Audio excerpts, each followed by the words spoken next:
Šumadija je dobila ime po šumama kojih je nekada ovde bilo puno. Ali šume su u Šumadiji sve tanje, a džepovi lopova sve deblji. Razlog, naravno, krađe šume, odnosno protivzakonita seča drva sa državnih i privatnih poseda. U Šumadiji su poslednjih godina krađe sve učestalije. Drvokradice odnose drva za ogrev i građu i na crnom tržištu prodaju po dvostruko nižim cenama. Procene su da se godišnje sa privatnih imanja ukrade drva za ogrev vrednosti i do nekoliko desetina hiljada evra.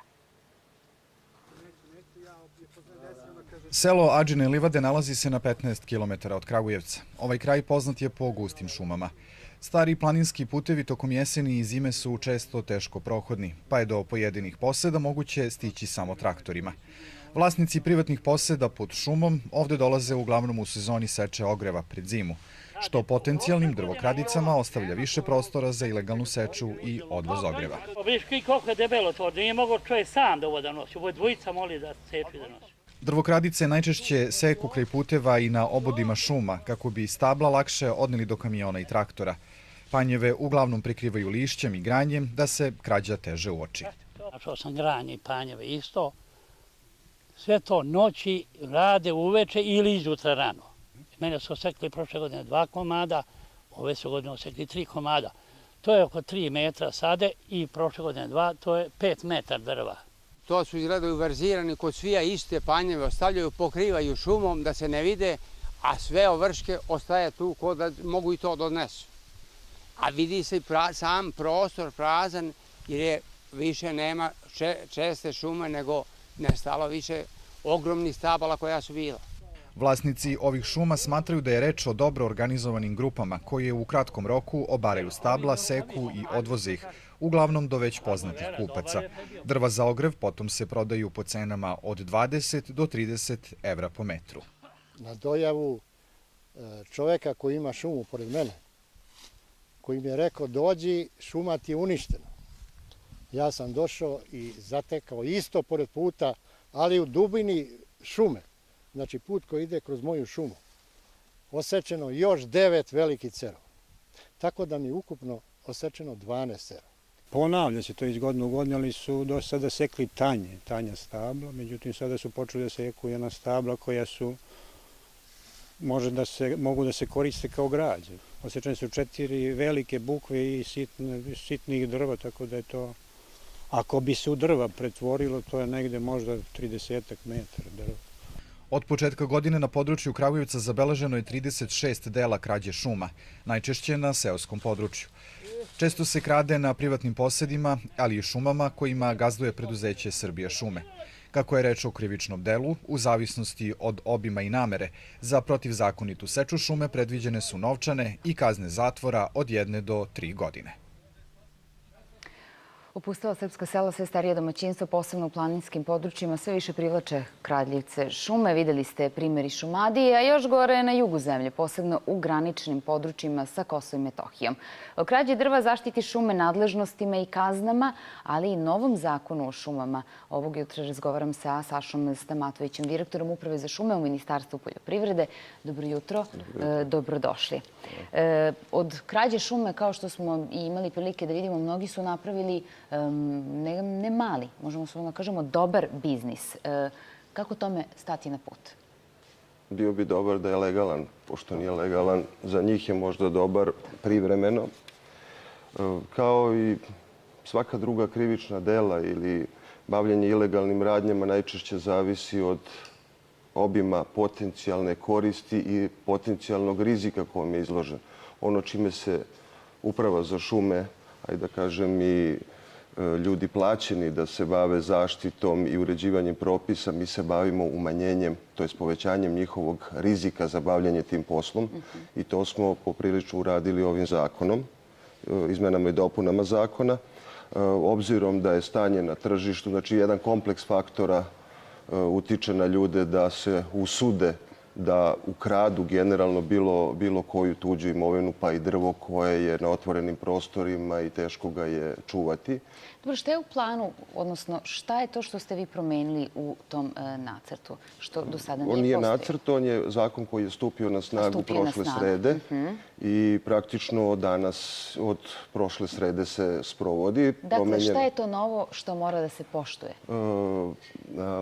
Neke nove stvari su stare stvari, znači vraćene su obavezna propratnica i otpremnica kao obavezni papiri koji prate drvo u prometu. Pod prometom drveta se podrazumeva znači kompletno transport, skladištenje, poklanjanje, trgovina. Znači sva manipulacija sa drvetom.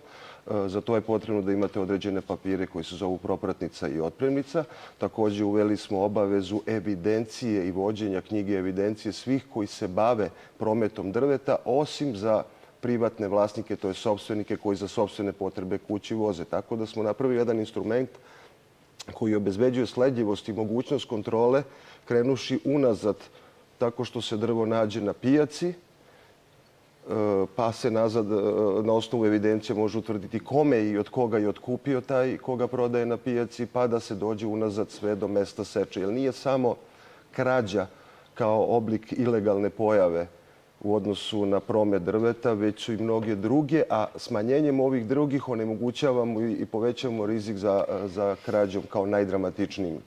Da, ali prosto moram da vas pitam, složit ćete se vi kad na pijaci pronađete nekog ko prodaje drva koje su ilegalno došla tu na tržište, to je već kraj. Drvo je odsečeno. Kako prosto sprečiti da uopšte dođe do toga? Da dođe prevencija uopšte da nelegalno drvo dođe na pijacu, da bude isečeno i da se pokuša prodaje. Jer i ti ljudi koji kradu znaju da možda vrebe opasnost na pijaci, pa prodaju to nekim drugim kanalima za manje para. Nažalost, opasnost ih nije vrebala, zato što je između ostalog zakonom iz 2010. ukinuta nadležnost šumarske inspekcije i pravo da vrši kontrolu prometa, već je ta nadležnost prebačena na tržištu inspekciju koja nije imala dovoljno kapaciteta da to radi, pa verovatno i stručnosti i kapaciteta da razlikuju određeno.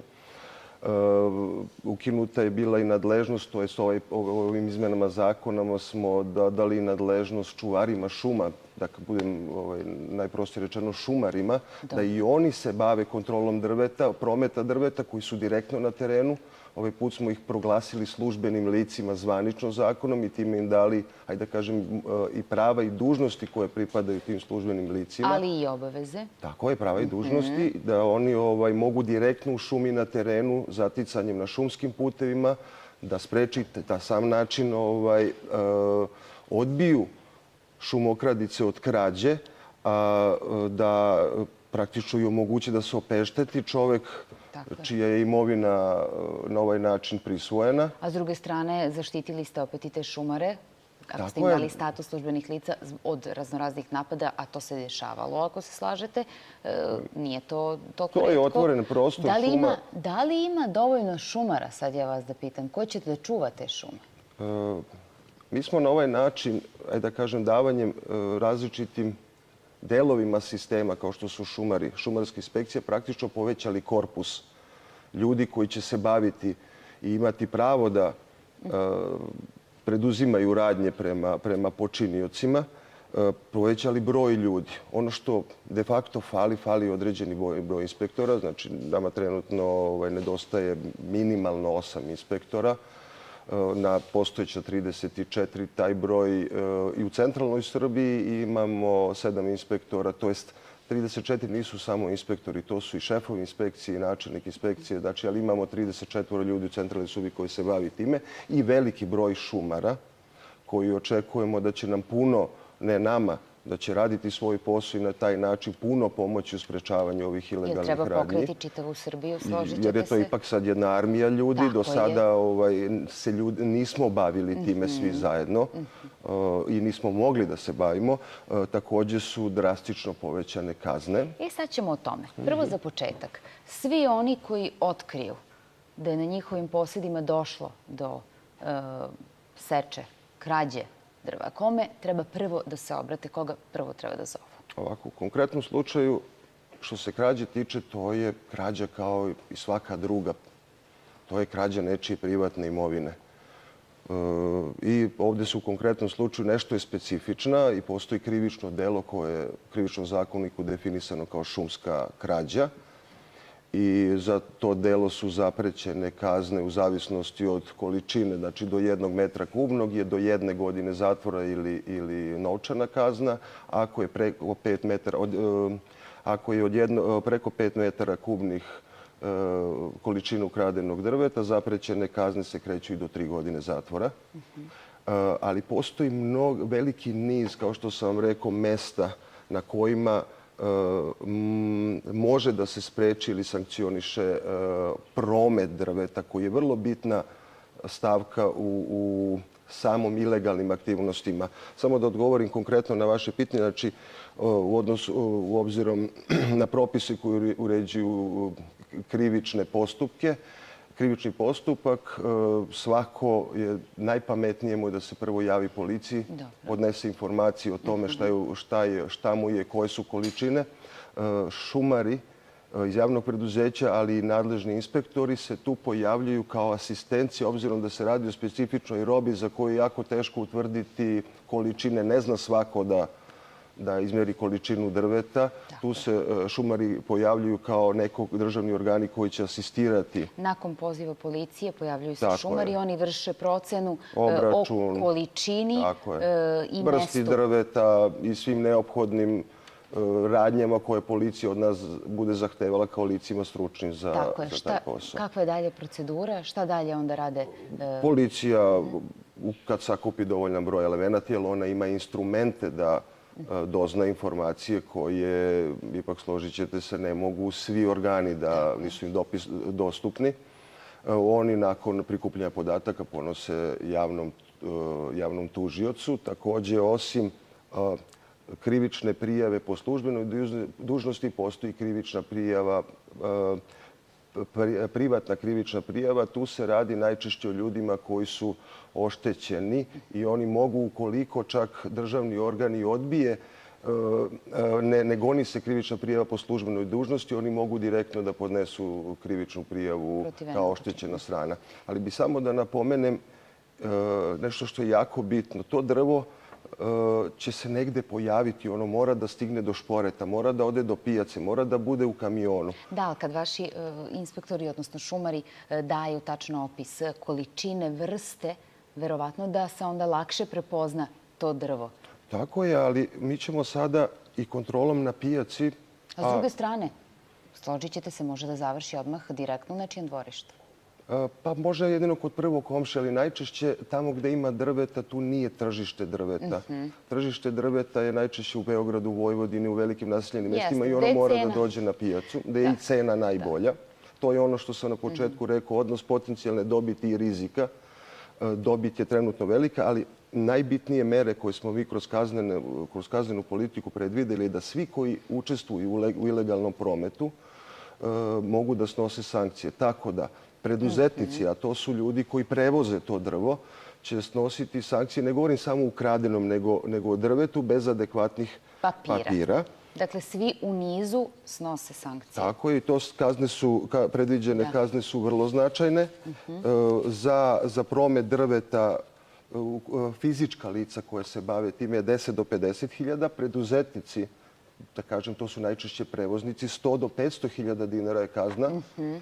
Za pravna lica koja uđu u taj prekršaj, a to je znači recimo ako vi skladištite na pogonu svom koji se bavi, a pravno ste lice, kazne su od 100.000 do 1.000.000 dinara i za jedno delo mogu svi u lancu da budu sankcionisani.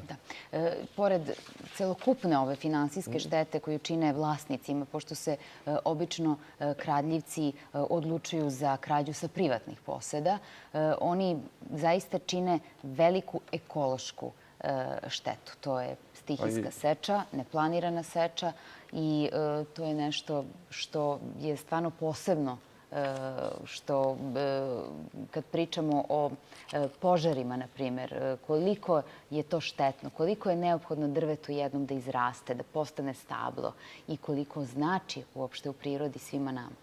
Jasno, mislim, uopšte je i poznata stvar da šuma osim proizvodnje drveta praktično proizvodi veliki broj, kako mi kažemo, funkcija ili proizvoda i usluga. Po nekim skorim naučnim radovima više od 300 funkcija šuma ljudi koriste, ajde praktično kažem, u sopstvenom interesu. Neka ekonomska vrednost prilikom vrednovanja šuma dobija se da je desetostruka vrednost, to je da 10 puta su ekonomski veće vrednosti opšte korisnih funkcija koje šume emituju u odnosu na samu vrednost drveta. Tako da je takva i šteta proporcionalno 10 puta veća nego samo drvo. To je ovo što sam ja rekla. Ništa, evo, vi ste rekli, zakon je stupio na snagu prošle srede. Ja se nadam, evo, da se odmah dogovorimo, da se vidimo onako možda ili malo pre Nove godine ili posle. To je trenutak kada dolazi do najviše, čini mi se, krađe i seče šume. Pa onda da jednostavno nam vi kažete kakve analizu, kakvi su rezultati, kakvi su efekti, tako je, jer ćete sigurno znati da uporedite u odnosu na prošlu godinu. Ovo što su kazne povećane, ja se nadam da će uroditi plodom dok se čovek ne udari po džepu. Znamo kako je. I pogotovo što se odnosi na čitav lanac, na sve u tim ilegalnim radnjama. Tako je. Hvala vam najlepše što ste bili naš gost ovoga jutra. Saša Stamatović, vršilac dužnosti direktora Uprave za šume u Ministarstvu poljoprivrede. Vidjet ćemo se za koji mesec, ja se nadam.